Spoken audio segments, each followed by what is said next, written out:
You know, I may not say this enough, but you two are about the best friends a guy could have. Oh, he's so happy. You want to cry.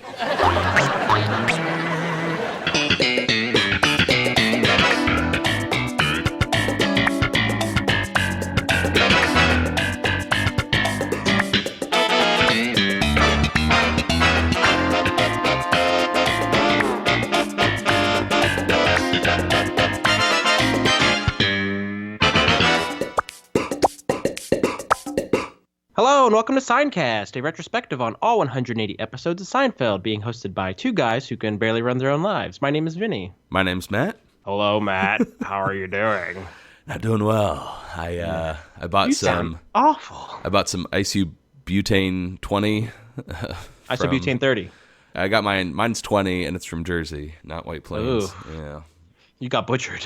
Yeah, I'm a little under the weather, so apologies to our listeners who usually don't like the sound of my voice. A little stuffed up today. The reason why he's the Iron Man is because he goes out and plays every day. Wash, spin, rinse, spin. Vinny, I have a funny story to tell you before we get started this week. Sure. I was at a birthday party this weekend for a friend's daughter. It was her first. So, it's a way to get all the friends and family together. And she had this little cake, like a black and white cake. And it was her first taste of sugar. And she's, smashing it up and eating it, getting all over her hands and her face. But for some reason, there was just a little black on her upper lip. Oh dear God. And my buddy Jay, who's a huge Seinfeld fan, rushed over to me and he's like, "Doesn't she look just like Mr. Pitt?" Well, my friend's sister came up and after, her daughter ate the cake and she's like, "Did anyone else think she looked like Hitler there for a second?" Very interesting. And I just love it. Seinfeld reference, totally unexpected. Great See, stuff. you kind of twisted me there because I thought you were going to go with like a black and white cake story, but boom, twist. You go with Hitler. Twist again. All right, I think this might be the episode where we've mentioned Hitler the most, right out the gate. And on that note, if you like what you hear, just wanted to remind our listeners that Seincast is an ad-free podcast, and every once in a while we reach out to our listeners and just let them know if you enjoy what you hear and you would like to support the show in any way. We have a donations tab in our show notes. It's also on our Tumblr website if you're a Tumblr follower. But we'd really appreciate your support and getting a show out each and every week. Once again, helps us keep the show ad-free. Want to give some shout-outs to some listeners over the past couple of months. We've got James K., longtime listener, James K., as well as Cynthia Everett. We've also got Tim Slomka from Chicago, Illinois, Douglas Morgan from Kennewick, Washington. We have Peter Gorman, Nora Murphy, John Hermes from St. Louis, Missouri, Ryan Kelly from Rickreall, Oregon, Dylan Press from Wallingford, Connecticut. Racket Creative from Vancouver, Canada. We're getting international here, guys. Watch out. Yeah. We've got Errol Haugberg from Norway, Hippa Baby from Victoria, Australia, and Nafez Alabas from Saudi Arabia. Dankeschön, my little dumpling. And Vinny, did you see the last name there? I saved this one for last because not only is this his second time donating, but it ties into this week's episode. Jose Vargas from La Habra, California. Vargas. Apropos. Yes. So, Vinny, on that note, what episode do we have this week? This is going to be a good one, are discussing the third episode of Season 8, The Bizarro Jerry, written by Dave Mandel, directed by Andy Ackerman, and it originally aired October 3rd, 1996. I'm already feeling better, you saying that title. I'm in a good mood. I'm feeling better. Me too. Vinny, overall thoughts on this episode? I'm loving this episode from the get-go. From, I think, the early days of Seincast, we talked about how much we love, seasons 4 and 5 the most. Of course. But there was this one episode in the distance in season 8 that we were really looking forward to because we had a good feeling it would be, one of those episodes we take to a desert island, if you're ever stranded there. Now you're talking. And this is it, right? Oh, this is it. Before we get started, just what about this episode do you love? It's definitely the Bizarro storyline, the comparisons and the contrast between Jerry, George, and Kramer, contrasted with Kevin, Gene, and Feldman, and all the little nuances and just little details the writers, the actors, even the casting, the crew rather, suggested and implemented throughout the week to have this night and day of Seinfeld universe versus Bizarro Seinfeld universe, that it was such a treat for an avid Seinfeld fan, from the beginning, and seeing all these little differences and how they implemented them. That was, for me, the best part of this episode. Andy Ackerman is quoted as saying this is like the perfect episode. Dave Mandel lists it as his favorite that he ever wrote for the series. So it's a beloved episode, but I'm sure at the same time you might have some people that think this isn't Seinfeld, it's too wacky. I think it's a great step in a new direction on Seinfeld, almost where like we're very self-aware of who these people are and exactly what their opposites would be like, and I don't know, it's wonderful. Dave Mandel calls it, he even back then when he did this commentary, he calls it being very meta in terms of coming into the show. Kevin, Gene, Feldman, those are all things he kind of like making fun of Jerry having a girlfriend every week, or the excruciating minutia. Exactly. We're going to see Feldman buy groceries, which Kramer is a moocher. So all these fun little things they got to play with, which is what makes this a superb episode. Yeah, actually, before we get started, I have some trivia to talk about, but I want to discuss mainly Kevin's apartment and all the little, similarities, differences right out the gate. Because I had a running list myself. Oh, right on. Well, cool. Before we get to that, though, Dave Mandel earned a Writers Guild of America nomination for this episode, which is pretty cool. A little inspiration, if you look back to Dave Mandel's first two episodes on Seinfeld, The Pool Guy and The Friars Club, I think this is kind of similar to those in that it explores friendships and relationship dynamics. Every once in a while, we kind of notice some trends between writers, and I think this is a big trend or interest for Dave. He likes to see, how friendships can get mixed up, kind of flip them on their heads with Ramon the Pool Guy or I forget her name, Hallie, the Gatsbys. That's right. So I like seeing that, he's kind of going back to that well. If you follow him on Twitter, if you follow him on Instagram, whatever, you will know he is a huge comic book fan, huge. Big nerd. Even his, what do you call it? His avatar, I think, is either Superman or a Bizarro Superman. Okay. And he actually has a huge collection of Bizarro Superman paraphernalia. He posts some photos of his collection every once in a while, so we encourage everyone to start following him. He's got some great stuff. Not to mention incredible behind-the-scenes photos and trivia from Veep every Sunday. Yes, that's the best part about his page. For sure. Originally, Dave conceived of a Bizarro Jerry. There wasn't a Bizarro Kramer or Bizarro George. It was just going to be this, Bizarro Jerry storyline. But when real life Jerry told Dave to, run with that idea, explore it, see what you can come up with, he then came up with this whole idea of the Bizarro World. And thank God he did, because I don't think this storyline would be nearly as funny without Gene and Feldman. Absolutely. Jerry said, run with the comic book references. More of those, please, in the show. And actually, there are a few this week that I either never picked up on or just totally forgot about. So it'll be fun to pick those out. The name Gene, I don't know where that originated from for George, other than we need another G name, I guess. Mm-hmm. But any thoughts on that? No. This There's is also before Gene of Gene's Picks. That's right. There's also Gene's trash. There's also what was his name? Neil. Neil was another George, like clone or Bizarro type George that we're going to see later on. But yeah, is there a reason for Gene? There's something about the actor that got to play Gene. You're like, you look like a Gene, man. It just he does. It just works. You don't meet many Genes nowadays. No. Do you know Gene Hackman? Gene Siskel? Gene Simmons? There we go. Anyone else? Okay. No, I'm out. But the name Feldman, which is interesting and I think perfect for that character, there is an origin for that. Apparently when Dave worked on Saturday Night Live before Seinfeld, Bob Saget was hosting one week, and he kept calling Dave Feldman for some reason. Nice. And Dave has no idea why. He thinks that maybe Bob was reminded of a friend of his named Feldman, but he kept calling him that, so it just stuck. I And I think it works. Feldman kind of goes in with that Newman. And it's got the 2 syllables to go along with Kramer, so it works perfectly. It's a great last name to refer to somebody as their primary name. Yeah, they just know him as Feldman. Now, let's move on to Kevin's apartment here, which is just filled with Easter eggs for the diehard Seinfeld fans. And I don't know, maybe we're making too big a deal of this, but no, we're not. I think this is such a huge deal Nope. in 1996 to have a show that really rewards its longtime viewers.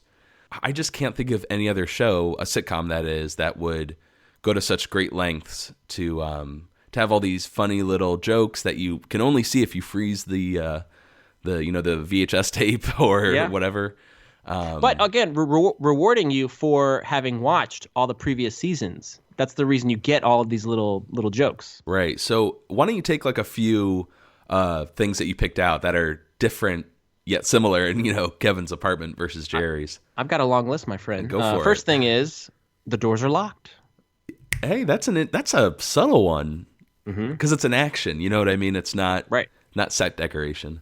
And then if you follow up on that based on behavior, when there's a knock at the door, it's not come on up. It's who's there.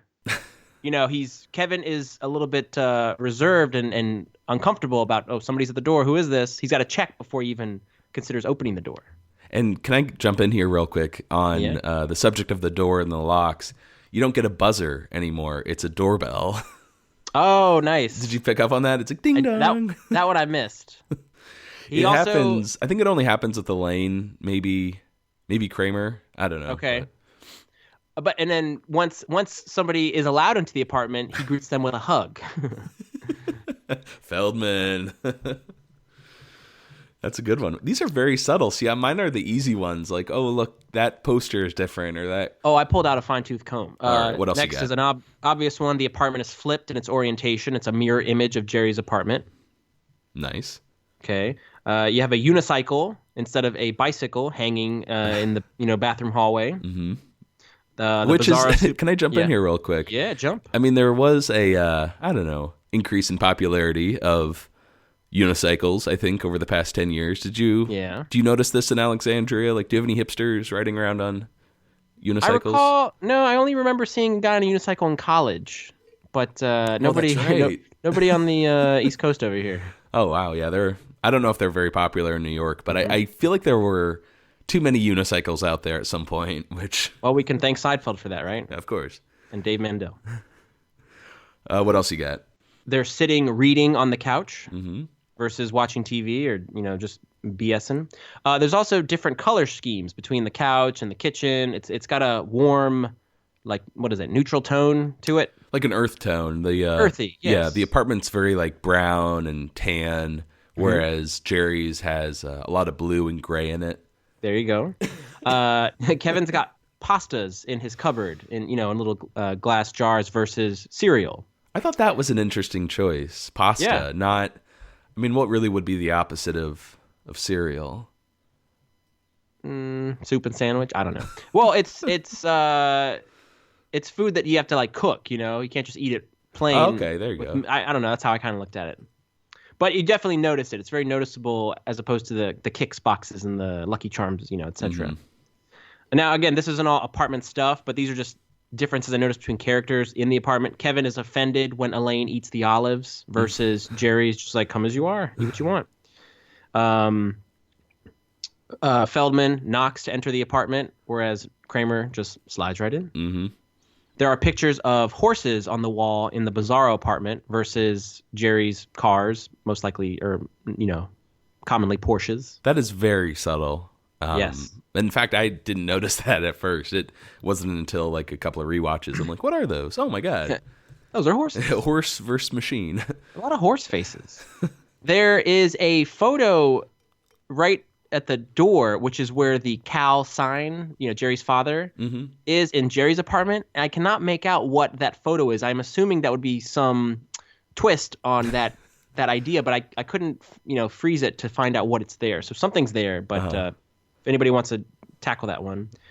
You have Jerry's nemesis being Newman, who works for the Postal Service. Contrast that with Kevin's friend who works for FedEx named Vargas. Hey, you want to catch a ball game later? Sure.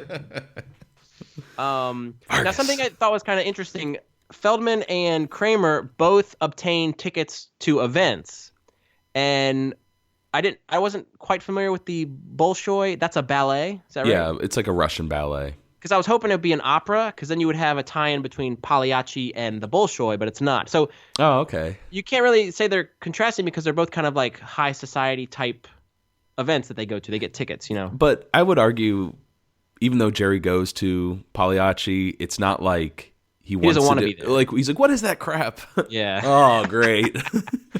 Got to sit next to Ozzie Nelson over here. Right. Yes. I mean, like, someone like Jerry and George would rather go to a ball game or a movie. Mm-hmm.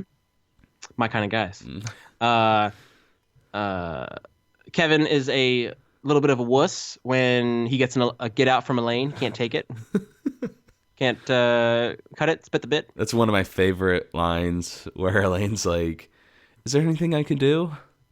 Haven't you done enough? I love that. Speaking of which, Gene is so pithy. He's so reserved in speech, he hardly talks. Where you have George just shooting off at the mouth, complaining about everything. Yeah, he does that little bow. It's so pretentious. Yeah.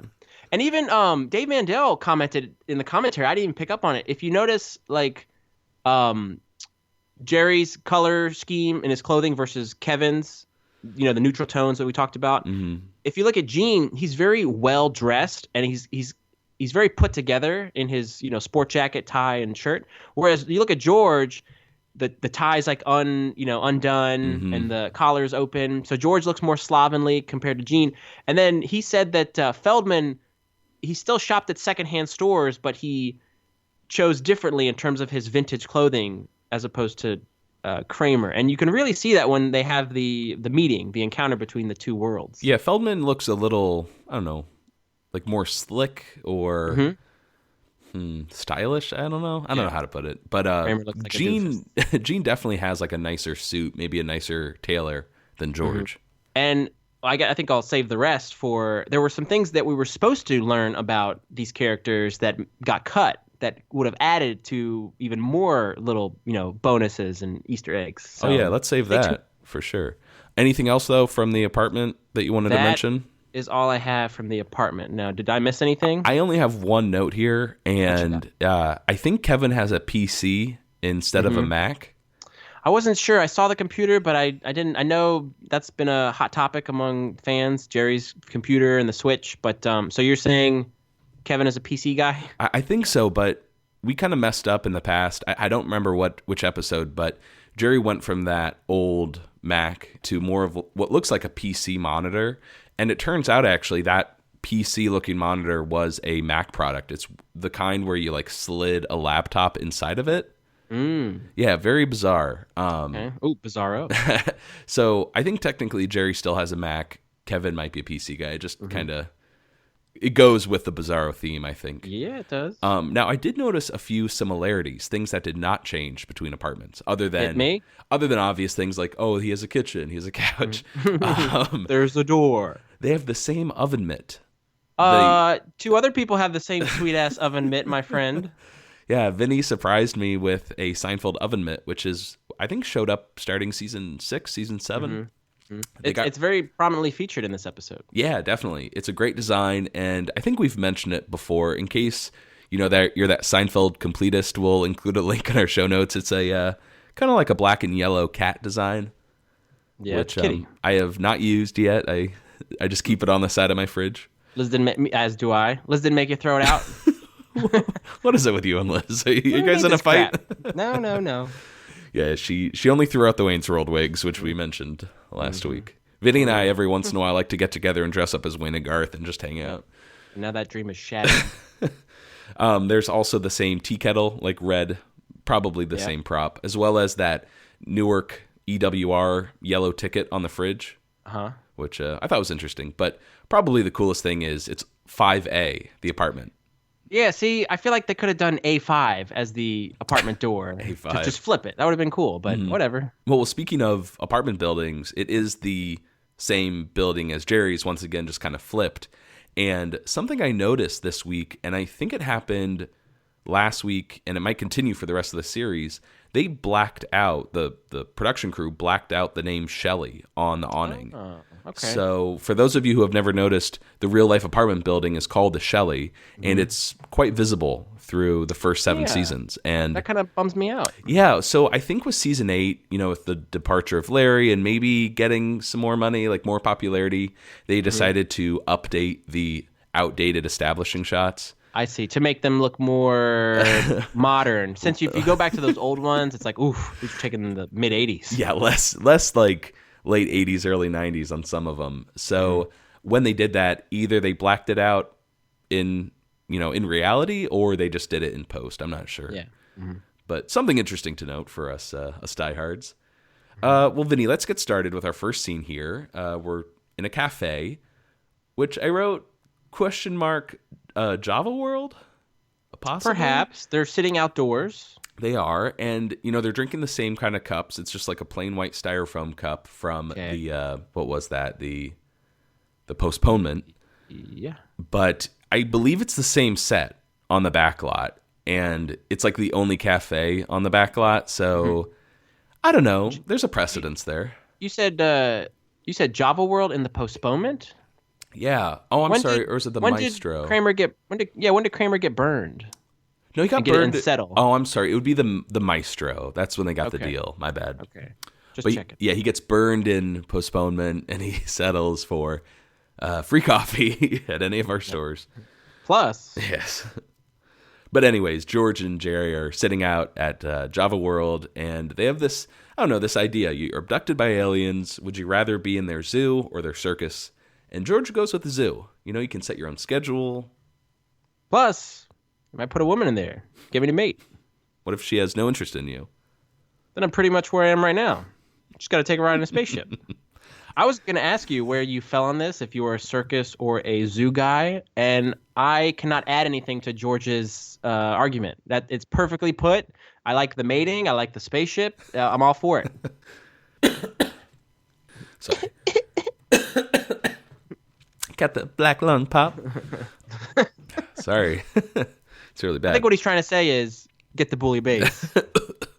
I like the idea of a zoo. You just get to lounge around, maybe mate a little. Yeah.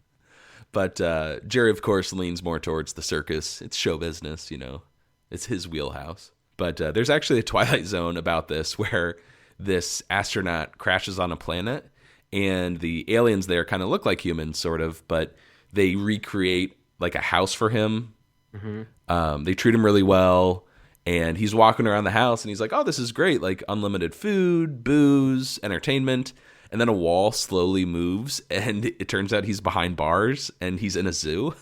Oh. For humans. So Nice. But I'd still go with zoo. I don't care that kind of exploitation. I'm not much for traveling. Now, 2 things. I found this to be such a polished, tight, so well put together cold open. Mm-hmm. It does. I don't even miss the stand up as a result. I think this is so well done. Yeah, it works. It does. I think I'll always miss the stand up though. There's just something about that, the music and that visual that I always prefer. But you're right. It's not like this. What the hell is going on here? This doesn't fit in at all. In fact, I think they cut this opening from syndication. That probably, that was one of the reasons they changed to these cold opens. Because I know this episode pretty well from my my bootleg days, and I remember never seeing that cold open until I got the DVDs. So, and there's also an alternate ending to the scene in which Jerry says, "Okay, how about this one? You're walking down a deserted street, and 3 mole men pop out of a sewer drain." And George says, "I'm with you." That just like trails off. Yeah, that's great. All right, first scene here, we're at Brant Leland, which is, I don't know, it's some kind of finance company, right? Mm-hmm. Kramer really needs to use the bathroom, and George has dragged him all the way up to this office for one of the best bathrooms in Midtown. He knows. Right.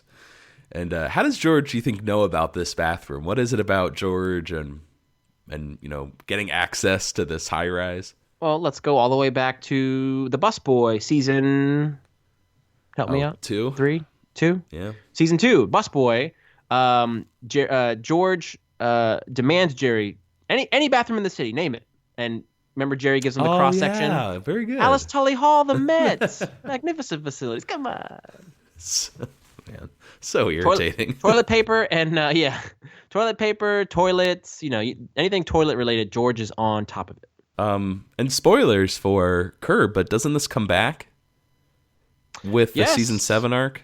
You're absolutely right. That George, his fascination with toilets even earns him some dough with an iPhone app called the iToilet.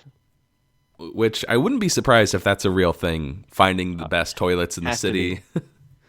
Well, since George, loves his bathroom so much, what kind of specs are we talking about here? Exquisite marble, high ceilings, and a flush like a jet engine. Going back to this whole idea of how does George know all of these specs? Because I don't think he's just walking into these offices. He possibly had an interview there, right? And absolutely, yeah. Always makes a point to use the bathroom. Oh, and how about Play Now? He had his own private handicapped equipped to get bathroom. A gargoyle, So it's always him in bathrooms. It's like Hitler's last days in here. Oh, there you go. Hey, again. Another Hitler reference. You guys are keeping a count going. And how about Kramer really having used the bathroom? Kind of reminiscent to his bathroom incident in season 4, the pilot. Yeah, that's true because he sort of is saying, "You guys better not wait for me." Exactly. He knows. So when Kramer goes to use the bathroom, Jerry and George ogle the receptionist, and Jerry suggests, George, why not try your engagement story? Won't work. Are you sure? He knows. I think that's a nice callback to the Foundation a few weeks ago. Absolutely. George's widow story tested through the roof, but not this time. Nope. Anything else before we move on here? That line, the second he knows, was actually ad-libbed by the cast. Oh, nice. Originally, the ending in the script was George saying, "Won't work. She's too strong. Need more power." Oh, for the receptionist? Exactly. Oh, I like that. That's kind of like a superhero something. There you go. I don't know. The name Brant Leland, I think, is very memorable since, Kramer will one day go work for them. But Brant Leland is actually named after one of Dave Mendel's friends. His name is Leland Brant. So, not that creative. He just flipped him around. But apparently he always loved that name and thought it sounded like either a law firm or, some kind of investment firm. It does. So, all right, let's cut over to Reggie's Diner here, which we haven't seen in a while. Reggie's. I think you got Hildy working there. I can bring you 2 small salads. We have Sanka. But not the best food in the city. Elaine is out to eat with Kevin, who we met last week in The Soulmate. That's Tim DeKay returning. Right. Despite getting a vasectomy, then getting it reversed, Elaine thinks they'd be better off being friends. Yeah. Why not friends? I might like to try that. Like you and Jerry.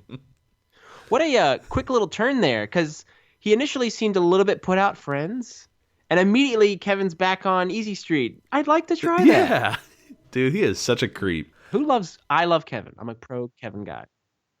Did you notice Elaine's hair grew back awfully fast for a week? Yeah, I noted here a nice hair continuity from her pixie cut last week, but what is that? It has grown pretty fast. Even if it's been a month, it's way too fast. And I think even by the end of the episode, it will be longer. But yeah, that's right. I also do like the little joke of Elaine, practically breaking up with a guy, and she gets distracted in the middle of a bite of a sandwich. Yeah, that's a good trivia question. What does the tuna taste like at Reggie's? An old sponge. There you go. Oh, boy. All right, next scene, we are at Brant Leland again, briefly here. Kramer finishes up in the bathroom, and he's really impressed with that jet engine flush. Woo! And this office worker outside in the hallway can't get a copier to work, so Kramer lends a hand, starts pushing buttons, and he just starts banging on it. But he's interrupted by another office worker saying, Leland, the old man Leland wants everyone in the conference room. So what does Kramer do? He heads to the meeting. Yeah, exactly. So we got 2 office workers that we meet here. We have James Leisure. He's the guy at the copier. He was a cast member on Las Vegas.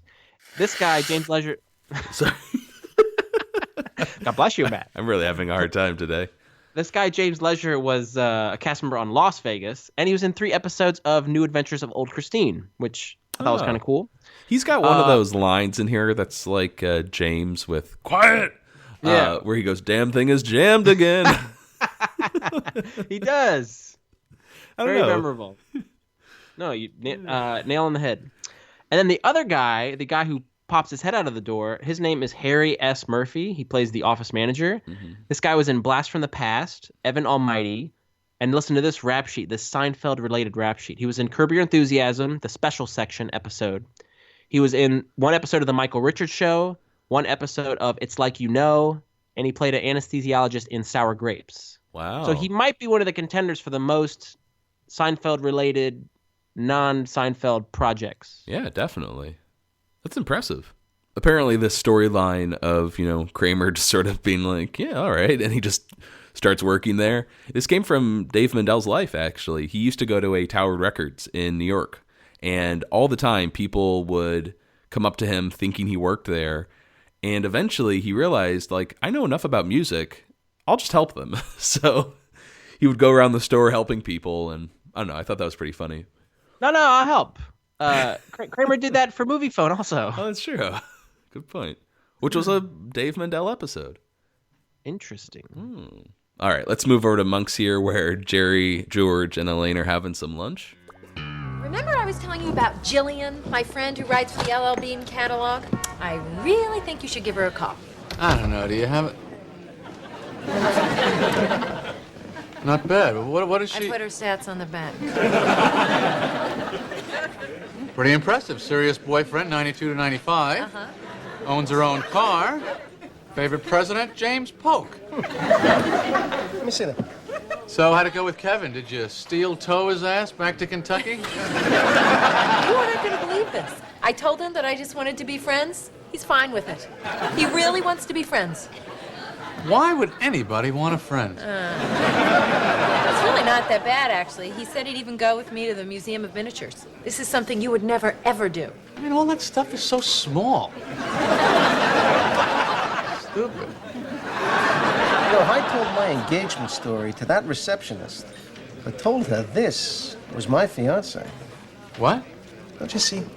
Women like that are like members of a secret tribe living in a forbidden city. People like me have not been inside in thousands of years.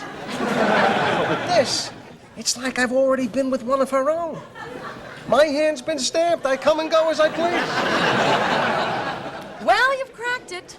I warned the Queen you were getting close, and now it looks like we're going to have to move the whole damn Forbidden City. Can I keep this? No, I need it. Thanks.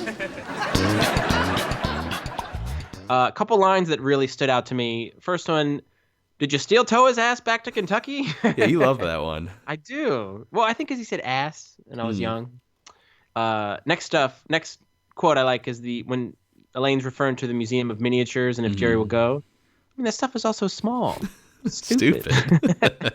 Jerry's a bit of an ass this week, but of course, a lovable ass. But a good ass. Love that ass. Look at the butt on that. And then the line where George says, if I told my engagement story to that receptionist, but told her this was my fiance, that line always bugs me because I feel like it's a slight jab at Susan's looks. I mean, if it's not a slight on Susan, it's like, it's just despicable saying like, I'm going to pretend this woman who is alive died and I was engaged to her. I mean, that's pretty low too. Yeah. And I assume that it's just to kind of get this story about the Forbidden City rolling.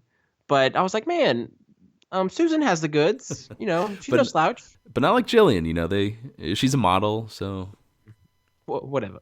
Well, apparently this whole, George photo arc came from a friend of Dave Mandel's once again. This guy gives so much great trivia on the DVD commentaries. It's insane. But he had a college roommate, Dustin Chow. He outs him. Apparently he broke up with his longtime girlfriend. Or rather, I'm sorry, she dumped him and she cheated on him. She just wasn't a very nice person. But when he was back on the dating scene, he didn't like the way she looked. So he replaced her picture with someone else he knew that was much better looking. And he used to tell people, yeah, I got dumped and this is what she looked like. So at least, he was dumped by someone good looking. Hi, I'm Amanda. Sorry, in that situation, I think it's okay because if she wronged him by cheating on him or dumping him, He's the breakee, and he's getting the upper hand in the post-breakup relationship now. I just think he gets a pass. Like that's that's a good enough excuse to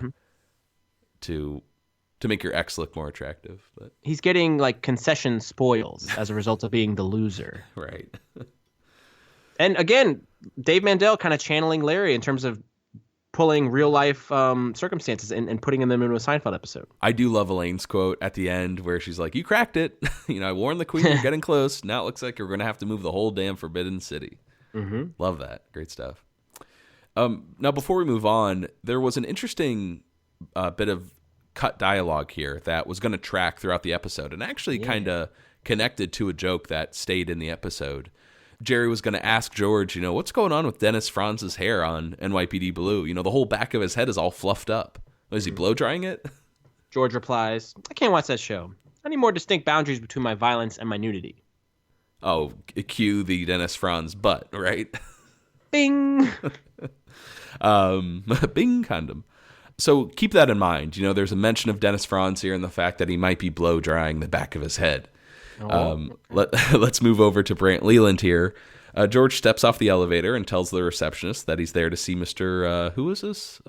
Art Vandelay? And he plays dumb and checks his wallet for the correct name and drops a photo of Jillian right on the receptionist's desk. I mean, it is not subtle. He just flings it at her. No, sorry. No. And the receptionist, of course, notices how beautiful Jillian is, or I'm sorry, the woman in the photo is. And once she hears that she's George's dead fiance, she sticks out her hand and says, I'm Amanda. There you go. George's plan worked. Pretty smooth.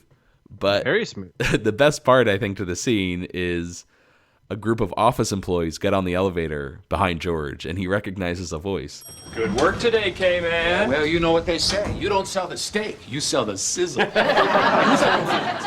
that case, make mine a double. Kramer has this amazing ability just to fit in anywhere. He really does. He's a bit of a chameleon. I mean, he started off as a pod person, and now he's just, that chameleon that can just fit in with any group. He's knowledgeable, appears to be knowledgeable for a couple of days. We're going to see nice little montages of him in his office surroundings and then also after work that are really just good physical gags by Michael. For sure. So Amanda is played by Justina Vale, and she was in the series 7 Days. She was in Jerry Maguire. And that name Amanda kind of rings out to me because there is a character in Curb Season 7 related to the character of George Costanza that I think, people that have seen Curb will kind of say, bing, that resonates, but I won't spoil it. A lot of bings this week. I don't want to give anything more away. Okay. Next scene, we're at a restaurant here. If anyone is interested, it's called Tiramisu. It's still there on 80th and 3rd Ave. Maybe we can hit it up someday, Vinny, on our new Seinfeld travel show. I would love to. Right, but Jerry meets his date Jillian at the table. She's very sweet, beautiful, but when Jerry shakes her hand, he notices something about them. She had man hands. Man hands? The hands of a man. It's like a creature out of Greek mythology. I mean, she's like part woman, part horrible beast. Would you prefer if she had no hands at all? Does she have hooks? Do hooks make it more attractive? Kind of cool looking. Kristen Bauer Van Straten plays Jillian. She was noted for being in True Blood as well as 50 First Dates. And this kind of got me thinking about this actress. Did they put a man in her in complete outfit and just film the scenes with Jerry? They got one of the crew members who had the biggest hands, and they put on that female shirt, the watch, and then they had him touch Jerry's face and break open that lobster.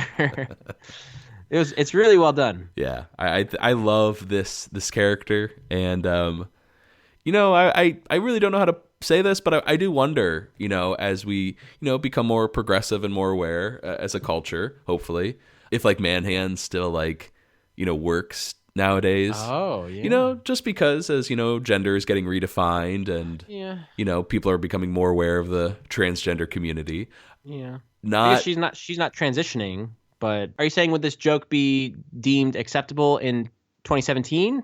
I wouldn't be surprised if this were on, one of your more mainstream sitcoms, if people would, get to social media and just say how much they didn't like it, saying part woman, part horrible beast, Yes. I don't know. I think it's just always interesting to know, how does it feel or how does it sound hearing a joke like that in 2017 versus 1996?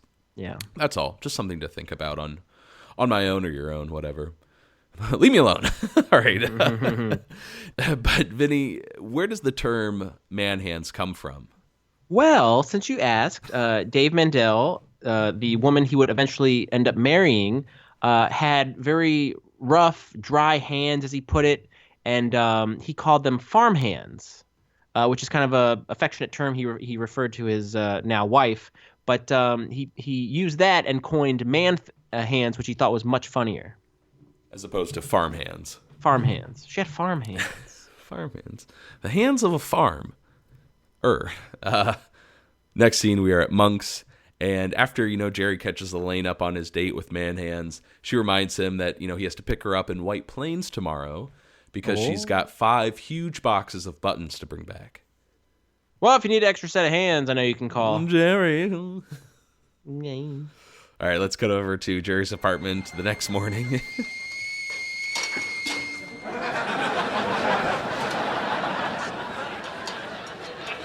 Kramer? Hey, buddy, hey. It's 8 o'clock in the morning. What the hell is going on? Breakfast. I gotta be in at Brant Leland by 9. Why? Because I'm working there, that's why. How long have I been asleep? What year is it? Jerry, I don't know if you've noticed, but lately I've been drifting aimlessly. Now that you mention it. But I finally realized what's missing in my life. Structure. And at Brant Leland, I'm getting things done. And I love the people I'm working with. How much are they paying? No. I don't want any pay. I'm doing this just for me. Clearly. So, what do you do down there all day? TCB. Taking care of business.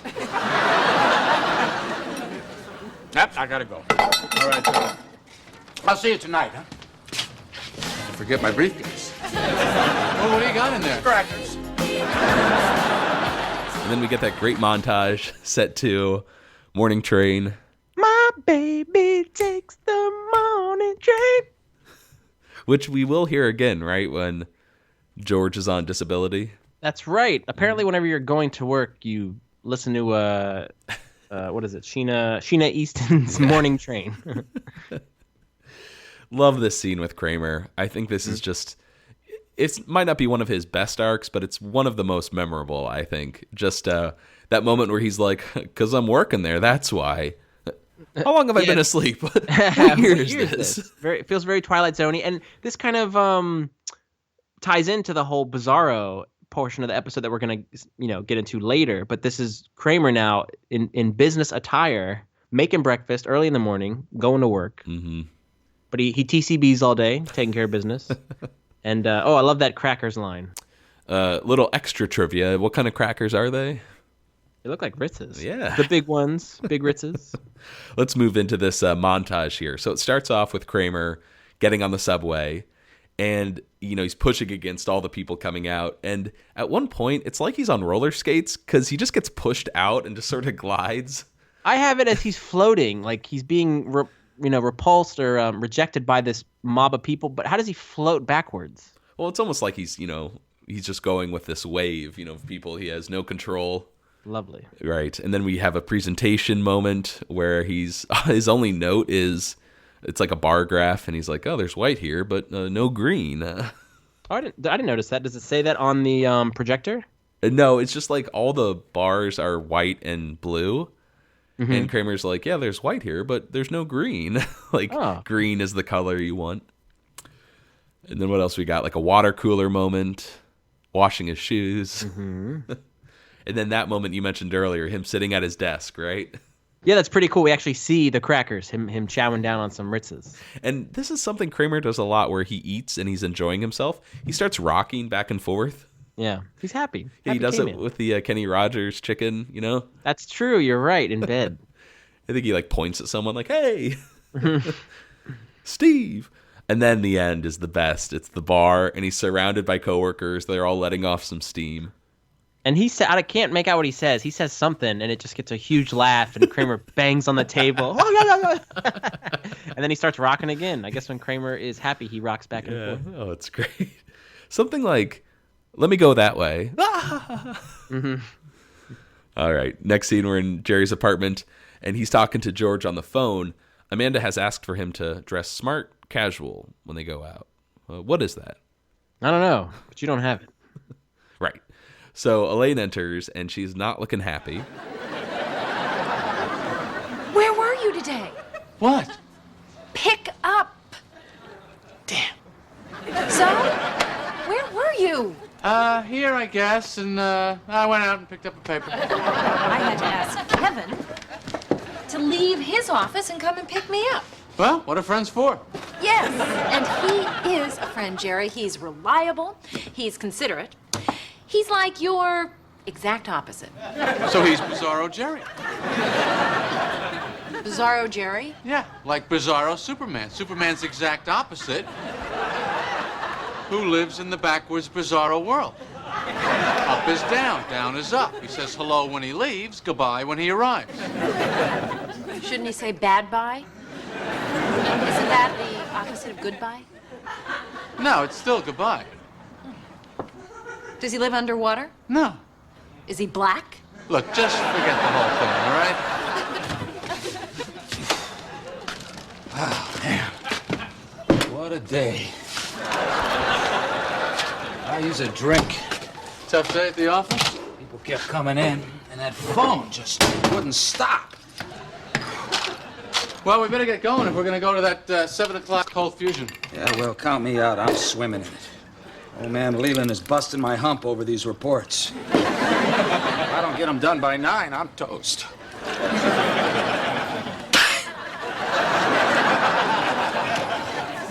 All right. Oh, and listen, could you keep it down to a low roar? Some of us have to work in the morning. Ooh, here we go. We're getting to the Bizarro stuff. Very excited. And you know what, man? Like going all the way back to our like introduction podcast, episode 0, you referenced this scene. And I don't remember the context, but it cracked me up because, I mean, we had some bad audio back then, but Ooh, we were different boys back there. I was editing it on like a car ride, and I kept playing this moment over and over where you went, God, we were talking about opposites for some reason, and you just say, is he black? And then there's a pause, and you go, cut that out. Oh, yeah. I do remember that. And I believe you sent me that audio. Oh, so good. But I love that with Elaine, how she one-ups it. You know, shouldn't he say bad bye? Does he live underwater? Is he black? All right. Just forget it. Anything else that you love from this scene? I can relate so much to Kramer right now, and he's like, oh, what a day. People kept coming in. The phone wouldn't stop. This is my life now. Of course. And we hear another fake movie title, Cold Fusion. Yeah, that is one that usually goes over people's heads. They don't pick up that. How does Jerry put it? He's like, well, we better get going if we're going to get to that 7 o'clock Cold Fusion. You almost don't know what that is. At least I didn't the first time I heard it. Also, there's a moment where, you know, Kramer takes out the alcohol. He pours himself a drink. But oh, yeah. I thought it would be a great moment for that to be a bottle of Hennigan's. But of course it would. It's instead Johnny Walker. So, I don't know. Missed opportunity. Oh. Yes. All right, let's cut over to the nightclub here. George has made it to the Forbidden City. Can't believe the club actually exists. Always thought it was a meatpacking plant, which, I didn't really get that joke at the, time when I first saw this episode. But since moving to New York and actually working in the meatpacking district, it's all clubs and bars and fashion stores now. Okay. So Is there any meat there anymore? God, if I know. maybe some in Chelsea Market, but Okay. I don't think it's what it used to be. I thought it used to be a pretty, grungy area. But Amanda introduces George to three of her friends, Annabelle, Justina, and Nikki. Or Mickey, I'm not sure. Mickey. There's only one Mickey in the Seinfeld universe. Mantle? No. Well, these women used to model together. Oh, modeling. What's that like? Fun? Stupid. So Amanda says, Hey, the summer George also uses stupid. When, oh no, he doesn't use stupid. He uses I'm so stupid. oh no. Fragile Frankie Merman, doesn't he? No, that's the junk mail, but yeah. What did I say? Summer of George. Oh, that's what I meant. No, I said the summer George. Oh, the winter sorry. me. The summer George, not know what I'm summer talking about. of George. Nice. I love that where he's like, I'm so stupid. And Kramer's like, what? This man is obviously disturbed. So Amanda asks Nikki about her trip to Paris, and George just jumps right in and tells them, one person that used to love Paris was my dead fiance, Susan. In fact, I think I may have a picture of her. I love this, man. George just goes full throttle. He's not wasting any time. He's with models. Forbidden City. Right. And the models, of course, see this photo of Jillian, and they, wow, she's so beautiful. Do you want to dance? So George's hand, it's been stamped. He's in. I do find the model number 2, played by Shireen Crutchfield, her line of, House Paris, a bore. That one always sticks with me too for some reason. Next time I ask you that, like, hey, how was the Capitals game? A bore. All right, next scene, we're at another restaurant here, date number 2. Jerry watches man hands tear apart some bread, open his beer. It's not a twist off. And then she notices something on his face. I can get it. No, you're missing it. It's higher. It's an eyelash. Make a wish. I don't want to. Make a wish. Okay. Didn't come true. Don't you just love lobster? That's a great moment, too, because there's like a woman in the audience when she rips it apart going, oh! Oh, really? Yeah, like What's that? she's responding to the brutal strength of breaking a lobster apart with your bare hands. I love the way Andy Ackerman shot this, just those close-ups of the hands. Mm-hmm. And how there's no way it's the same person, But it's seamless, and it's like they're doing, you called it wacky earlier, they're doing wacky in a very fun way. Mm-hmm. That works. I think so. All right, let's cut over to another restaurant here, Reggie's. Once again, Elaine and Kevin go out to eat after the Museum of Miniatures, and she's introduced to 2 of his friends. You got Gene, and this guy, we just call him Feldman. The Bizarro World. Elaine has finally stepped into the Bizarro World. Here we go. 11 minutes in. We're here. Getting to the good stuff. But 11 minutes in the show, probably an hour on our podcast. Shut up. Now, how would you describe Gene and Feldman here? Well, Gene is a bald man with glasses, but he's not portly. No, he's kind of svelte. He's in good shape. Yeah. Trim. And then you have a tall fellow with a crew cut. It's a box. There's a box on your head. So we have Gene, who's played by Kyle T. Hefner. He was in Flashdance, When Harry Met Sally, Runaway Train, And I just learned this. He was in Curb Your Enthusiasm. In the episode The Carpool Lane, he played a lawyer. I never noticed him before. We're going to have to revisit that. I can visualize the scene now. It's Larry in a courtroom, and you're looking at him. But I'm always staring at Larry in that scene, so I never took notice of who the lawyer was. So shame on me. Interesting. And then we have Pat Kilbane, who plays Feldman. This was his first acting credit. Really? Pretty cool. Yeah. Wow. He was in Evolution. He was a regular cast member on Mad TV. He was in the movie Semi-Pro, as well as Eurotrip, which was written by Alec Berg, Dave Schaefer, and one Dave Mandel. Very cool. And I didn't know this, too. Pat Kilbane also appeared in an unaired Larry Charles pilot starring Wayne Knight as an employee at a nuclear power plant in the Mojave Desert. I want to see that pilot. Is there a way to see unaired pilots? Like, are they out there somewhere? I think for the most part they bury them, once they don't pick them up. But there's a weird Clerks pilot. I know that. Kevin Smith's animated? No, live action. I don't think they did more than one episode, but it's on YouTube. Very pixelated. It's like a copy of a copy, but if you do some digging, you might be able to find some, unaired pilots, so to speak. That's kind of interesting. I definitely remember Pat Kilbane from Mad TV. That seems to be his most famous work.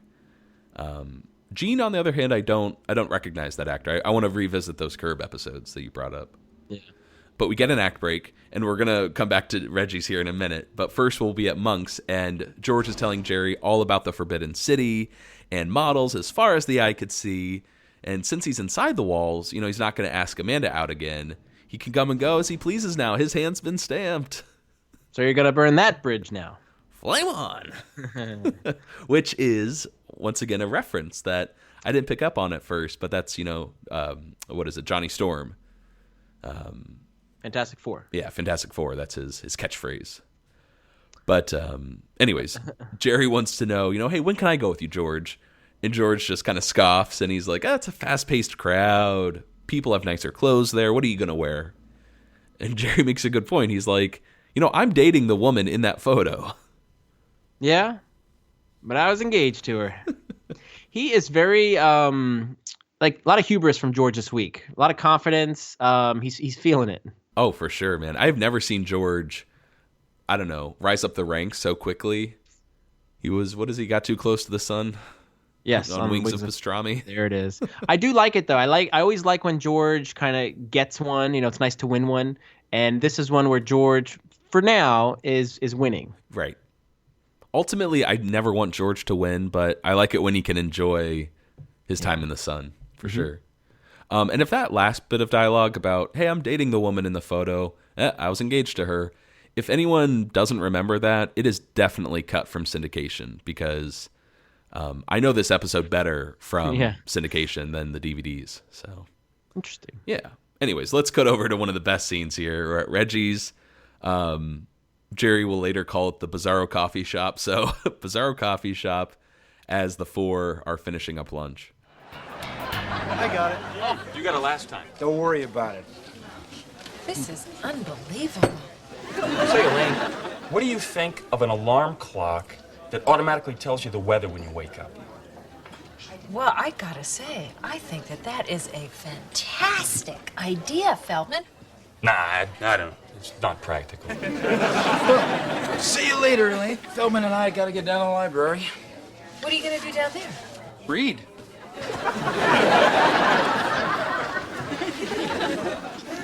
Hello? There are some Bizarro jokes that we've come across just in this scene alone. For instance, the looks of each character, how they match their Seinfeldian counterparts. The Bizarro boys fighting over the check, as opposed to usually dumping it off on Jerry. Don't worry about it. Feldman having a practical idea, which makes a lot of sense, versus a pizza place where you make your own pie. How about how about ketchup and mustard in the same bottle? Ooh, I like that idea. You know what's crazy, though? I think most, if not all, Kramer ideas have come true at some point. Well, these ideas are just out there. Yeah, they're in the air. They're floating like an angel. And then going to the library to read. Oh, yeah, that's great. Elaine's almost disturbed by that. She's like, what? She's never heard of it before. Books, Jerry. I just love how these characters are totally flipped on their heads, and Elaine is the one to experience it and really get tempted. We mentioned at the end of season 7 how she's getting cynical, maybe not as positive as she used to be, but this moment here definitely feels like an out for the Elaine character. Like, maybe I could be friends with these people, Yeah. They do good things. They read. Yeah. In a way, she is the Mayana of this group now. She's the nucleus that's kind of connected to both cells. Yeah, like she who walks between both worlds, sort of. Now, you mentioned something at the top. We kind of learn a little bit more about these characters in deleted dialogue, right? Yes, we did. We actually learned that Bizarro George, Gene, is an architect. Go figure. Brilliant. And he said to Elaine, my company did the Guggenheim expansion. It took quite a long time, too. That's so not only is the Bizarro George an architect, which is the job that George always, pretended and wanted to be, But when George lies about how quickly his addition to the Guggenheim took, it really didn't take that long. Gene's addition did take a long time. Love that. That is a deep pull, too. Yeah. It didn't take that long, either. Oh, God, great stuff here. Great stuff. I really wish they had brought back these characters in some form or another, just so we could learn a little bit more about them. Yeah. I mean, your mind could just go crazy with all of the opposite scenarios. Absolutely. For some reason, going into this episode, I thought the Bizarro stuff would have come earlier. I was really surprised that we got halfway through and then it all started to happen. Yeah, it is late. We're coming into this week. I'm like, man, we're gonna get all this Gene stuff, and the first half of the episode is setting up with Man Hands and Brant Leland. But so far, a pleasure. Yes, but the best stuff is yet to come here. I've got a lot of clips to play. Next scene, we're at Jerry's apartment, and Kramer and Jerry are having some breakfast together. So, Jillian's coming over later. I'm gonna end it. Uh-huh. Those meaty paws. I feel like I'm dating George the Animal Steel. Yeah. Maybe I'll chain her to the refrigerator and sell tickets. That's nice. Kramer, put the paper down. You never listen to me anymore. We hardly even talk. Well, we're talking now, I aren't see we? you for 20 lousy minutes Oh, in here the we morning. go. And then when you come home at night, you're always exhausted. We never do anything anymore. What are you starting with me for? You know this is my crazy time of year. It's your third day. I gotta go to work. We'll talk about this later. Well, call if you're gonna be late. Matt, what is going on with you two? Oh, I don't want to talk about it. All right, listen, have you seen my address? Ah, there it is. Okay, I got it. I'll see you later. Hey, wait a second. Where you going? I hardly ever see you anymore. Well, I guess I've been at Reggie's. The Bizarro coffee shop? Kevin and his friends are nice people. They do good things. They read. I read. Books, Jerry. Oh. Big deal. I can't spend the rest of my life coming into this stinking apartment every 10 minutes to pore over the excruciating minutia of every single daily event. Why not? Like yesterday, I went to the bank to make a deposit, and the teller gives me this look I'll like see you later, man. I gotta the whole system is breaking down. This right here, this scene, is why I will always argue that the Bizarro Jerry should have been the finale to the Seinfeld series. I said it. There we go. That's I've been waiting to say that. I probably said it before, but the whole system breaking down should have been like the basis for the finale, and Jerry losing all the things he had come to know and love, and his routine, that being tested and taken away from him, that should have been the finale, I think. Mm-hmm. And then having all this Bizarro stuff would have been such a treat to all the fans that had adored the show for the previous 9 seasons. But we got it a little bit early. So what are you going to do? I think it's a great idea. Maybe not exactly how this episode goes down, but the idea of the Bizarro world and Jerry's world falling apart. And people kind of go in their separate ways. Kramer working, Elaine with a new group of friends. It works, I think, fantastic as sort of a send-off. Thank you, George. Yeah. I do like the reference to George the Animal Steel because I was an avid wrestling fan growing up. I had the George the Animal Steel figure, the little rubber figure. I had all those wrestling figures, but I knew who this guy was immediately. He used to eat the top turnbuckle. Can I jump in here, too? This kind of ties to Seinfeld, but George the Animal George the Animal Steel played Tor Johnson in the movie Ed Wood, and in that movie, they're making Plan 9. So that kind of ties into Seinfeld. Worlds on worlds colliding.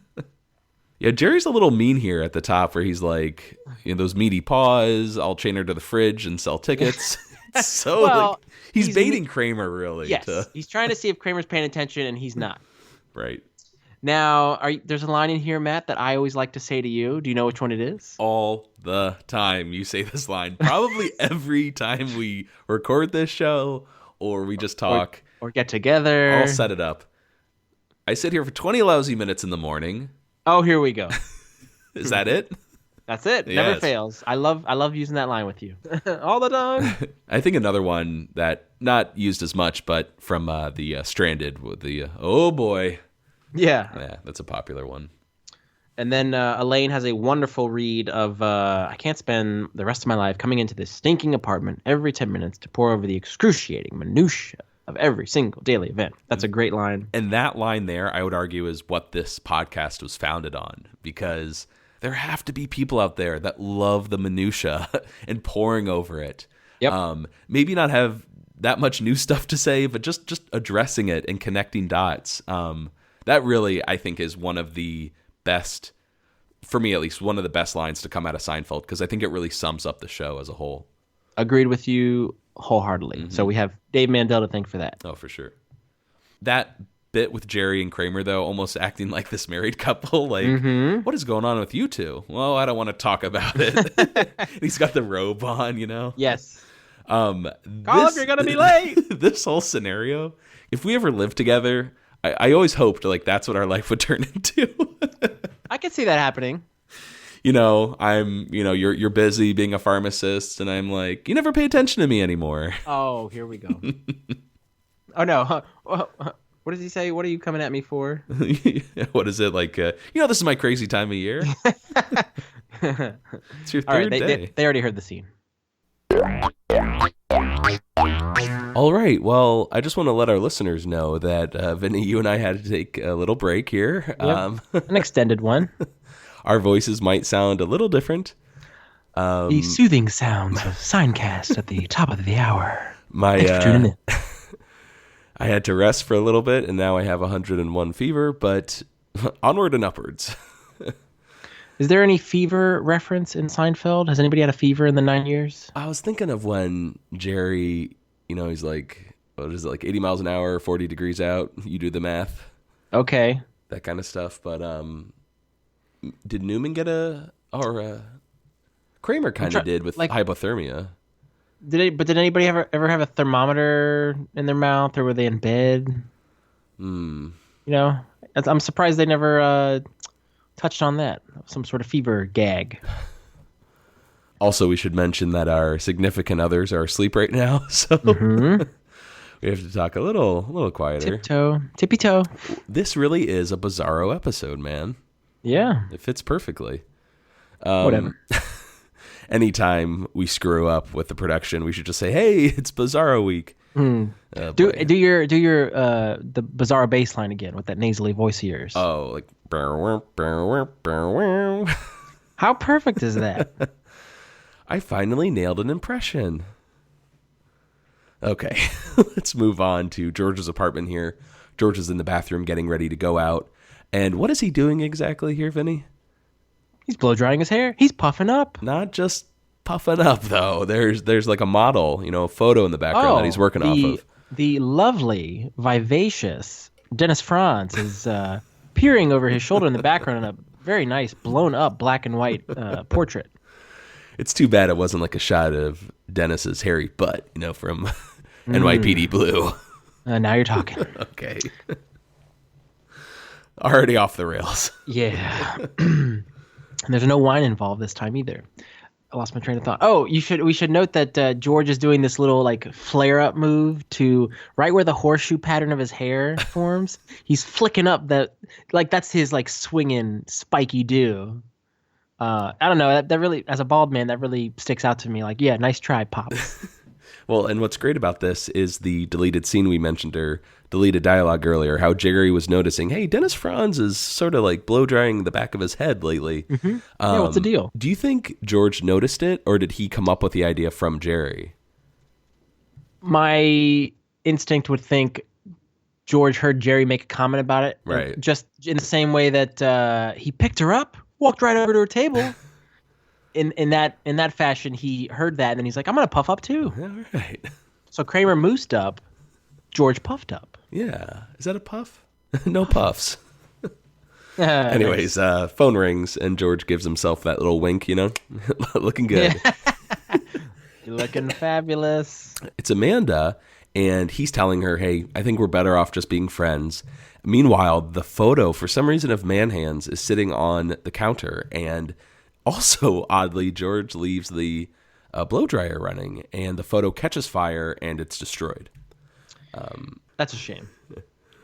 I wonder if George doesn't have much like blow drying experience. Perhaps. Did you notice what else was in his bathroom or what else was visible? Not at all. No, I didn't take any notes. He's got his dress shoes on the kitchen sink, or on the bathroom sink, rather. Really? And there's a New York Yankees poster in there as well. Interesting. Did you also notice that you hear George in the background saying, yeah, hey, Amanda, I don't think we should see each other. I can't really talk about it right now. Okay, bye-bye. What a way to break up with someone. Yeah, I'll talk to you later. Yeah, okay. Oh, God. Well, that great photo of Dennis Franz in the background, the poster that the crew made, apparently Dave Mandel took it when they finished filming, and it's still hanging up in his bathroom today. Framed, mind you. It's awesome. If we ever meet Dave Mandel, let's make it a point to ask him if we can use his bathroom. See what he says. So not only are we talking to Dave Mandel, but we're actually at his house. Yeah. It could happen. Yeah, okay. Next scene, we're at Jerry's apartment, and this isn't really Jerry's lowest moment by far, but he's really despicable here, I think. Kind of similar to George in the earlier scene, like, yeah, I can't talk to you right now. But he basically tells Manhands, I just want to be friends. And she understands. She takes it pretty well. But she kind of probes, hey, you want to see a movie later? I wish I could, but we're friends.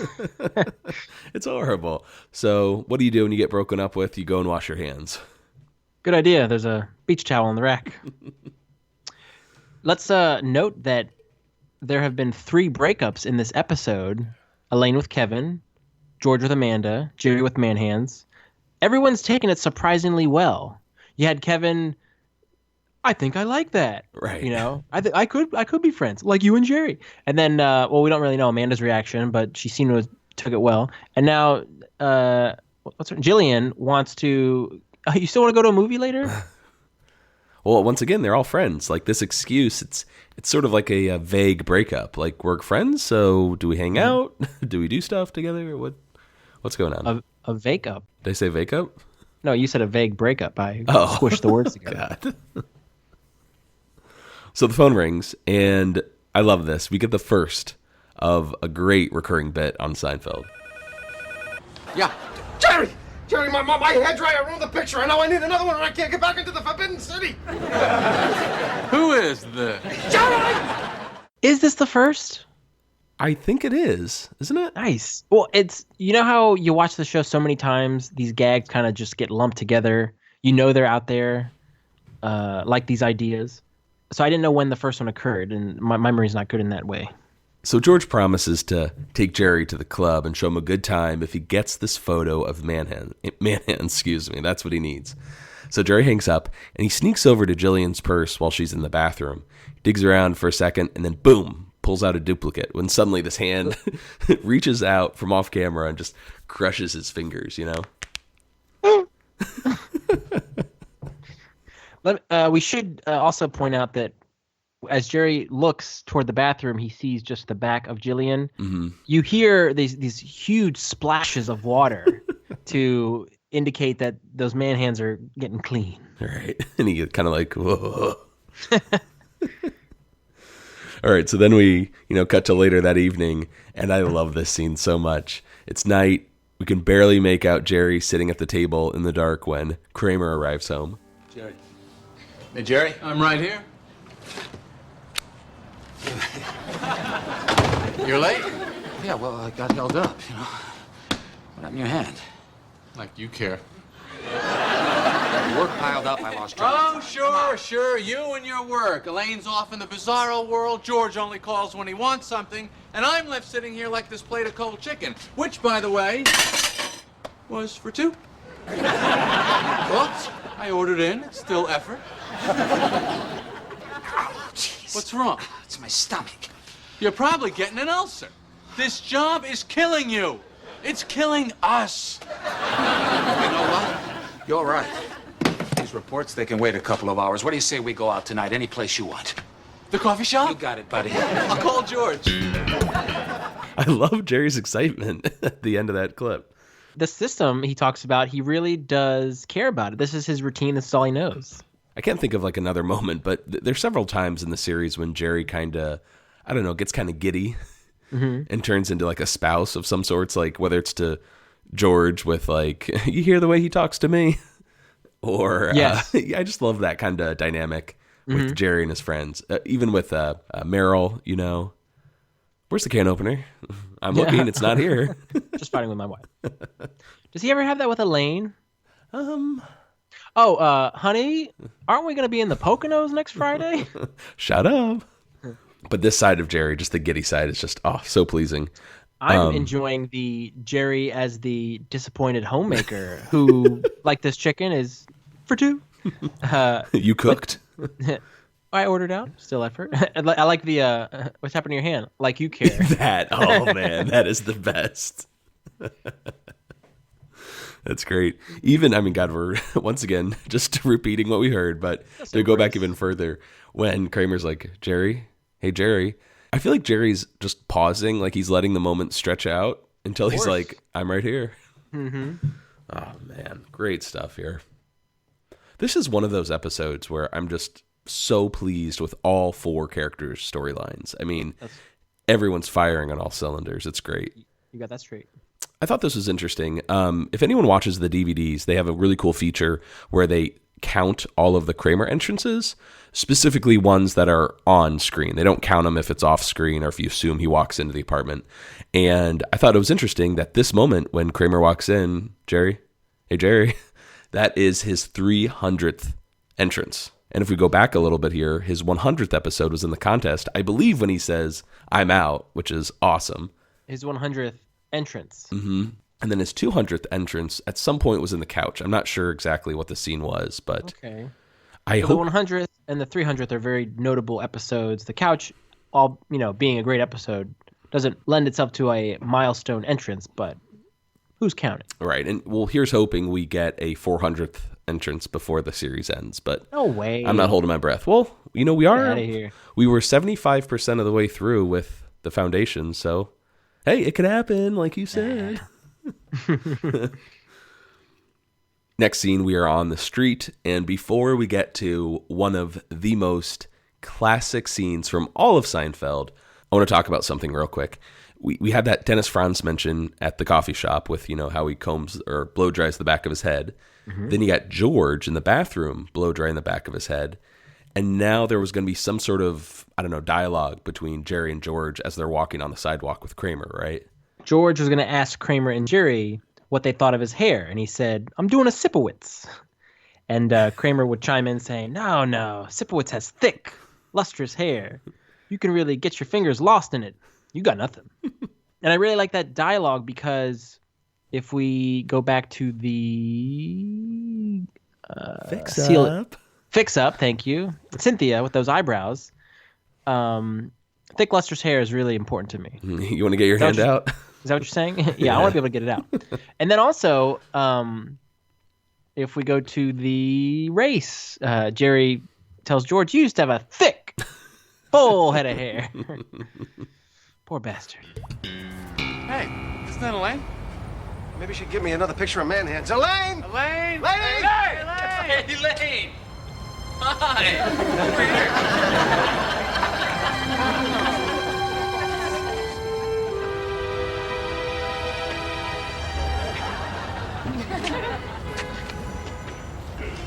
Jerry, George, Kramer. This is Kevin, Gene, and Feldman. This is really weird. Could you guys excuse us just for a moment? Sure. Thanks. What? What do you guys want? Elaine, I've got to have another picture of Jillian. I tried to get him one, but man hands almost ripped my arm out of the socket. Could have gotten ice. Got it.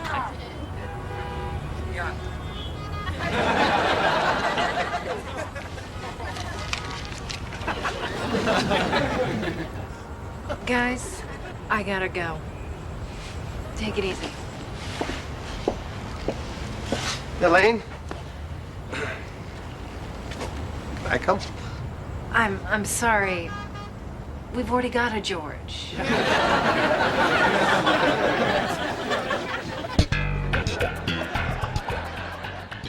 Should we rate the episode now, or do we have to wait until the end?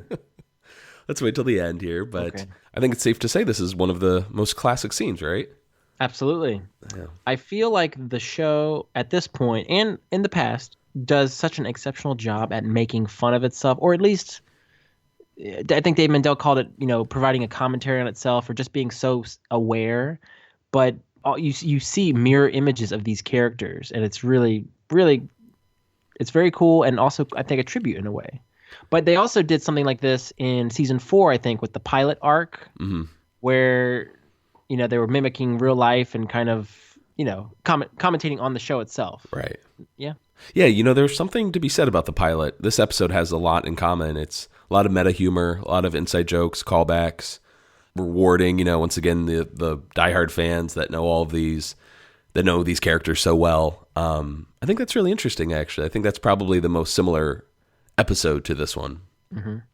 I just think Andy Ackerman nailed it with that shot. Not only the main one with Elaine right in the middle and these two worlds colliding, but the shot of Jerry, George, and Kramer walking, then Kevin, Gene, and Feldman. Hey, over here. But there's this weird moment, and I'm doing it right now. They kind of sway back and forth. Who's they? The Bizarro versions, like as they're walking, it's like left, right. I don't know. Oh, okay. I'll have to take notice. Kind of like a pendulum. Okay. I don't know. Just give me this. I can't watch a man sing. They sway. It's embarrassing. Oh, another difference between the gang. You see the Bizarro group give money to a homeless man. Yes. Oh man. Something the regular Seinfeld gang would never do. And that's when Elaine's like, "Guys, I gotta go." Mm-hmm. And of course, George, true George fashion, wanting to abandon his group as well. Can I come? We've already got a George. Oh yeah, great scene. It's just one of these moments, sort of like the monk scene in The Contest or The Marine Biologist. I mean, I put this on that level. Maybe not as clever. The dialogue isn't on par, but just the scenario, I think, is just really one of the most classic moments. I do really appreciate Jerry's delivery of, "Man hands almost ripped my arm out of the socket." And Kramer drinking the Pepto in the background. Right from it's the great. bottle, yeah. Mm-hmm. Oh, man. Speaking of Kramer, let's move over to Brant Leland here. And I wasn't going to play a clip, but I think we'd get a lot of complaints if we didn't. This scene is beloved by so many Seinfeld fans I've met. And, let's play it and we'll talk about it after. What did you want to see me about, Mr. Leland? Kramer, I've been reviewing your work. Quite frankly, it stinks. Well, I've been having trouble at home, and, I'll work harder, nights, weekends, whatever it takes. No, I don't think that's going to do it. These reports you handed in, it's almost as if you have no business training at all. I don't know what this is supposed to be. Well, I'm just trying to get ahead. Well, I'm sorry. There's just no way that we could keep you on. But I don't even really work here. That's what makes this so difficult. Well, that guy is just a straight shooter, isn't he? I know a lot of people, mainly through trivia, that just love this scene. They love the quotes from this scene. Do you like this one? Like, is this one of your favorite moments from the episode? Yeah, I don't even really work here. Yeah. That's a big one. And, yeah, it's very quotable. I think almost every line that Kramer utters, just trying to get ahead. Right. But this Leland character, he kind of, in such a little bit role, he kind of leaves a lasting impression. That's He really what makes does. this so difficult. Yeah. J. Patrick McCormick plays Leland. He was in Armageddon. There's no D. Catch Me If You Can. I got Armageddon. And Zodiac. And here's one for you. Dave Mandel and the crew liked him so much they wanted to bring him back for the Voice episode to play the Dean. Your fly's open, that character. Unfortunately, this actor had a scheduling conflict, so they brought in a actress to play the dean. But that's something for them to want to bring him back. Yeah, would he have been a double dipper, or what's that all about? Well, maybe he would have left Brant Leland or and become Dean Leland. Dean Leland. Deland. Deland. Everything's just squishing everything today. Right. All right, let's get over to the nightclub here. George is flying solo after he broke up with Amanda, and he tries. It's so sad. He tries to chat with a woman who just looks at him. Are you sure you're supposed to be here? And George starts telling her about his fiance and pulls out a photo that looks like it's clipped from a magazine. And Jason very subtly flings his wrist so as to you can see that thin magazine paper, flapping in the breeze there. Right. And the girl's like, "Is this a joke? That's me. It's from a Clinique ad I did." And George is like, "Oh, what a coincidence." What are the odds, huh? What a great moment, too, when the bouncer comes up, takes his drink, and guides him out by the neck. Let's go. Private party. And hey, there is the potentially double dipper. I forget. Did we double dip this dude? Oh yeah, we did. From the understudy. He plays the umpire. What'd you say? That's Jason Beck, who is the bouncer in this episode. So I believe he's finishing up his dip. He was previously the umpire in the understudy. Right, when Bette Midler mouths off to him. Nothing. Yeah, nothing. Yeah, she does that little walk. And there was a scripted line that I don't know if it got cut out, but George was supposed to say, "Watch the hair! I worked on the hair." Oh my God, come on. As the bouncer was bouncing him. I love this George hair storyline for some reason. Yeah. Isn't it funny how all that material can be dropped, yet the scene of him looking at Dennis Franz just totally makes sense? Yeah. and it's funny because, like, I knew of... Do you hear the dog? Yeah, I do. I think our listeners do too. He's in his crate right now. But what's he doing? He was chewing on his bone, but now I think he's just getting settled. Kramer, stop it! Come on, Kramer. Come on, we got carpool. What was I saying? I'm sorry, everybody. I'm gonna let him out. Hold on. Okay. While Vinny is getting Kramer out of his cage, we're gonna cut over to Kevin's apartment when Elaine enters the Bizarro World. Slaney. Hi, Elaine. Hi, Kevin. Oh. Come on in. Okay. Hi, Jean.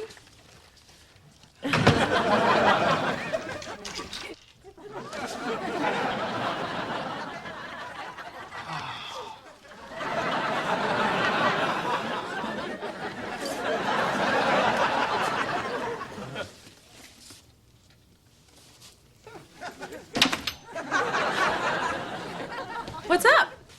Just reading.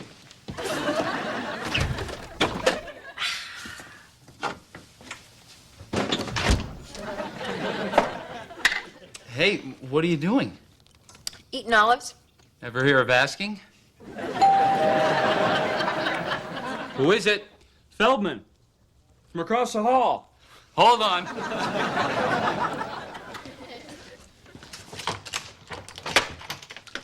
Hey, Kevin. Hi. Look who I ran into. Hello, Kevin. Hello, Vargas. Want to catch a ball game this weekend? Great! Okay, great. I'll see you later. Okay. Vargas. I got him. All right. Hey, Lane. Feldman was able to get us all tickets to the Bolshoi. Fourth row center. Get out! What's the matter with you? Kevin, I'm so sorry. Is there anything I can do? Haven't you done enough already? Just...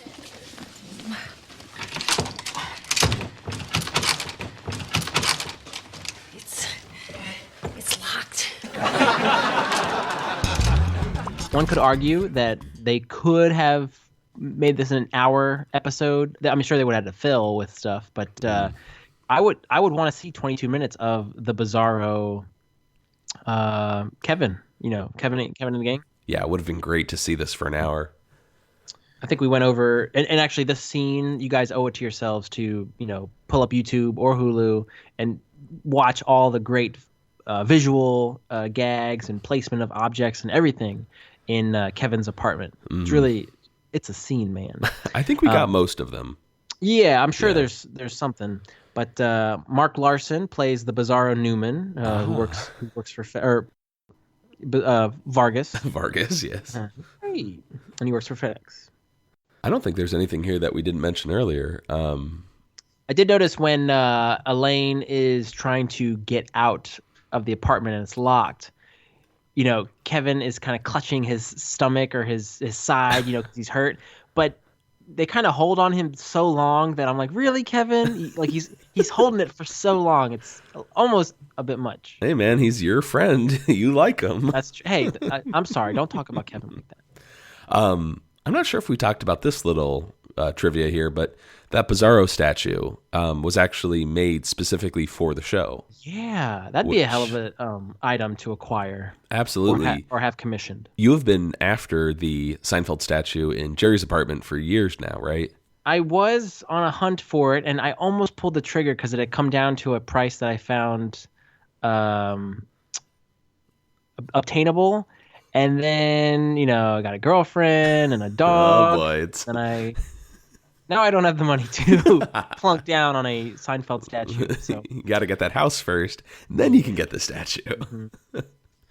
But anyway. But one day, man, one day I know that statue will be sitting on your bookshelf. But there's only 6,000 made, and the one I had my eye on, there was a particular number that I liked because I just liked the sound of this number out of 6,000, and somebody got it. So you wanna share the number with us? It was number 77. It was just a nice solid number. But then there's like 1347s out there, weird things like that. But I wanted 77. Anyway. Well, apparently the Bizarro statue that the crew made for this episode, Dave Mandel has it, and it's signed by the cast and crew, everyone. Man, so he has got some sweet swag in his place. Yeah, no kidding. Again, I swear I've seen a photo on Twitter or Instagram of his Bizarro Superman collection. It's unreal. But on that note, let's cut over to the nightclub here. George is kind of giving Jerry a little tour, but instead of women and dancing, the whole space is lined with hanging meat carcasses. It's like, Rocky Balboa is just... I'm glad you said that. Okay. No, it's exactly... the owner lets me come and hit the meat there, since I got a shot at the title. So George tries explaining that the Forbidden City it was really here. There was a bar and a dance floor and I guess the DJ booth was over there behind the bone saw. Bone saw. And as the guys leave, they, don't notice stepping on George's magazine clipping of that girl covered in sawdust. And I think is a true reference to Rocky, Jerry punches the meat. He gives the old one punch combo. Wait, it's not a combo if it's one punch. That sounded like you sounded like the priest in at the funeral where he's like, I could go for a piece of cake or something. About to have myself a snack. Yeah, snack. Okay. Yeah, that's it. Yeah. Okay, thanks. Last scene of the episode here, over credits. We get another little look into the Bizarro World with Kevin and Gene. I found a payphone at work in the lobby that gets free long distance calls. So what'd you do? I called the phone company immediately and reported the error. Nice. So there, again, Gene is honest Abe, never wanting to pull anything over on anybody. Contrast that with George Costanza. Right. Oh, God, I hate these guys so much. I mean, I love them, but I hate them. Shut your mouth. Feldman arrives with arms full of groceries that he bought once again for Kevin. Another contrast.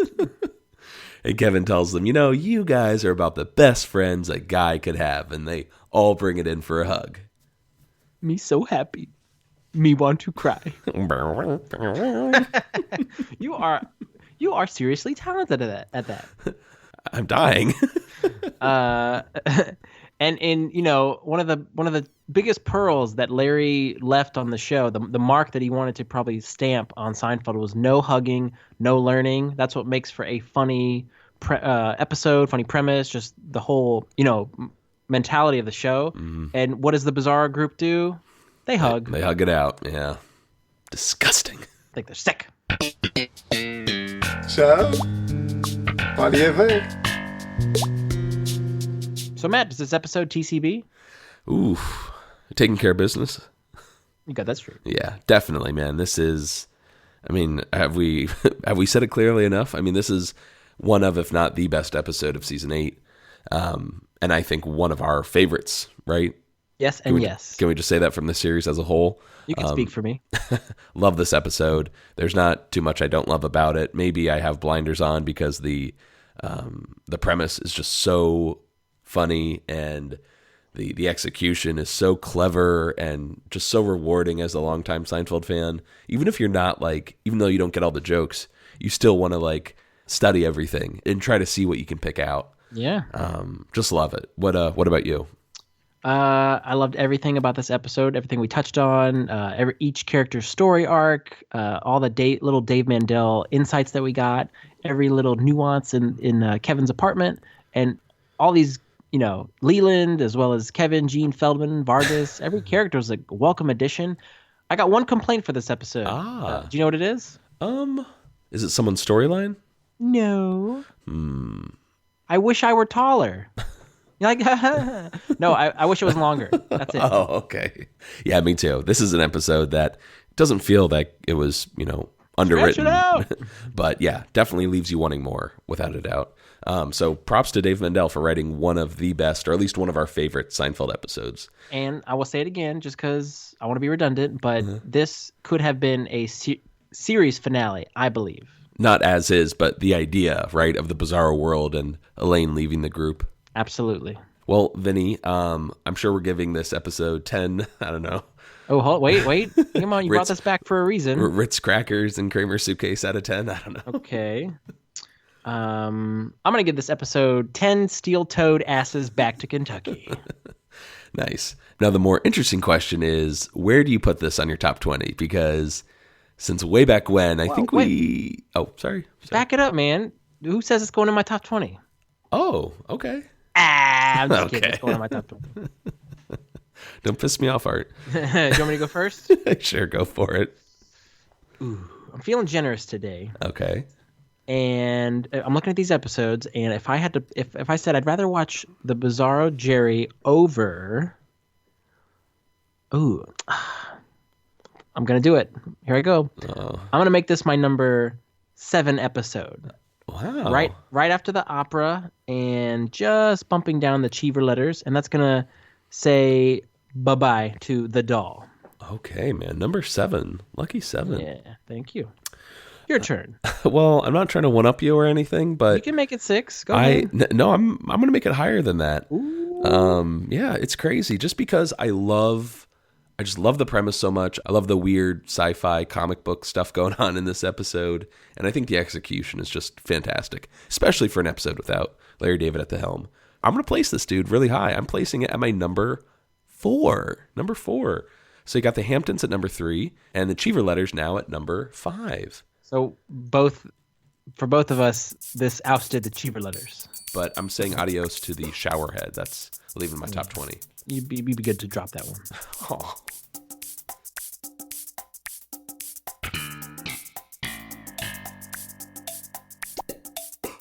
All right, that's going to do it for us here on Seincast this week. Please send us an email if you like at seincast@gmail.com. Find us on Facebook, Twitter, Tumblr, Instagram, or leave us a voicemail at Coco Bosco.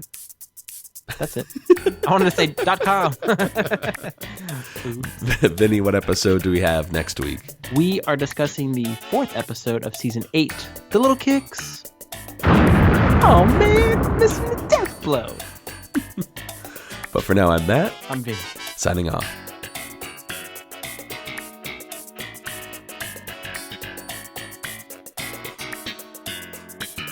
Seincast is not endorsed by Castle Rock Entertainment, Sony Pictures, or NBC. It is intended for entertainment and information purposes only. Seinfeld, the Seinfeld logo, and all names, pictures, and audio of Seinfeld characters are registered trademarks and/or copyrights of their respective trademark and copyright holders.